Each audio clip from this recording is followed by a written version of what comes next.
বউ। এদিকে শিয়াল জঙ্গলের মাঠে এসে ঘাস কাটছে। কেন শিয়াল ঘাস কাটছে কেন? ও তো মাংস খাবে, ওর কি মাথা খারাপ হয়ে গেল? দেখি তো কি করে তারপর।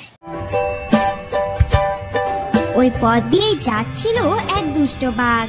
সর্বনাশ, বাঘ তো শিয়ালটাকে খেয়ে ফেলবে। শিয়াল কি নিজেকে বাঁচাতে পারবে বাঘের হাত থেকে? শিয়ালকে ঘাস কাটতে দেখে বাঘ বলল, কি ব্যাপার শিয়াল ভাগ্নে, তোমার মাথাটা তো আবার খারাপ হয়ে গেল নাকি? তুমি হ্যাঁ, শিয়ালের মাথাটা আসলে খারাপ হয়ে গেছে। সে মাছ মাংস রেখে ঘাস কাটতে আসছে। এভাবে ঘাস খেয়ে কি সে বেঁচে থাকতে পারবে? তাকে তো মাছ মাংস খেতে হবে, শিকার ধরতে হবে। মামা তুমিই বলো কি করছে? দেখছি আজকাল ঘাস কাটছো, কি ব্যাপারটা কি? না না না, এই দুষ্ট বাঘকে কিছুতেই আমার ছাগলের কথা বলা যাবে না। ছাগল? ছাগল কোথা থেকে আসলো? আরে শিয়ালের ছাগলও আছে।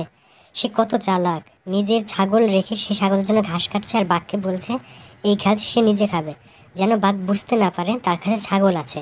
আমিও একটা মুরগির খামার করেছি, বাঘের থেকে লুকানোর জন্য এই মুরগিগুলোকে আমি অনেক দূরে রেখেছি, যেন বাঘ তা খেতে না পারে। বন্ধুরা, আমারও বুদ্ধি আছে বলো। তাহলে আমার গুহায় গিয়ে আমার ছাগলটা খেয়ে ফেলবে। দূর মামা, তুমি কি জানো না জঙ্গলে শিকারের অভাব দেখা দিয়েছে? হ্যাঁ একদম ঠিক, জঙ্গলে কোনো শিকার নেই। আমিও অনেকদিন ধরে একটা খরগোশ খুঁজছিলাম, পাচ্ছি না। হরিণের মাংস খাবো, কিন্তু সেই হরিণের মাংসের স্বাদ তো প্রায় ভুলেই গেছি। শিয়াল মামা একদম ঠিক কথা বলেছে, জঙ্গলে কোনো শিকার নেই। এখন ঘাস খাওয়া ছাড়া কোনো উপায়ই নেই আমাদের হাতে।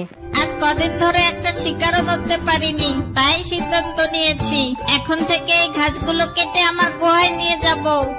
হ্যাঁ হ্যাঁ, বাঘ শিয়াল একদম ঠিক কথা বলেছে। তুমিও কিছু ঘাস নিয়ে যাও, যেন ঠিক মতো খেতে পারো। ঘাস খেলে কিন্তু অনেক শক্তি হয়।